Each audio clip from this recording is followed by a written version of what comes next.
Bienvenue dans cette nouvelle aventure qui nous accompagne tout au long de 2025 avec les anacartes.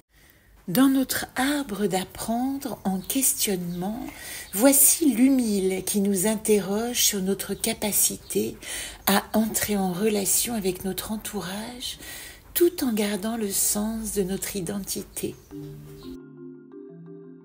Les derniers mots se sont envolés avec le petit compagnon, dont la silhouette flotte encore devant elle. Elle peut encore entendre son ronronnement si réconfortant. Un dernier échange de regards, elle puise dans les beaux yeux émeraudes toute la force de confiance et d'amitié qui lui a infusé par sa présence depuis le début de cette folle aventure. Peu à peu, la silhouette s'évanouit, se fond dans le ciel arc-en-ciel dans un halo d'or et d'argent.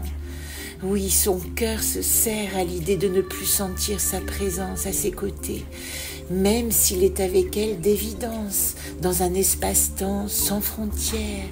Elle demeure un être de chair et de caresse qu'elle ne pourra plus partager. En disparaissant, le daimon facétieux a remplacé sa tunique de gitane par un pyjama d'un rose tendre, parsemé de petits cœurs bleus. Elle a retrouvé sa couronne qui trône de nouveau sur sa tête. Dans son esprit volaient encore les chants étranges et les mots inconnus et pourtant reconnus, et quelques inquiétudes viennent troubler sa sérénité fragile. Comment vais-je pouvoir communiquer avec mes futures rencontres? Parleront-ils ma langue? Comprendront-ils mon langage? Ou vais-je devoir réapprendre les idiomes de mes lieux de passage? Malgré les questionnements de plus en plus prégnants, elle continue sa route. Après tout, n'est-elle pas reine de son royaume? À présent qu'elle a renoué avec son temple intérieur et retrouvé le chemin de son âme, elle va forcément trouver le moyen d'apprendre à communiquer avec qui se présentera, puisque chaque rencontre est une occasion de grandir et de mieux se connaître soi-même.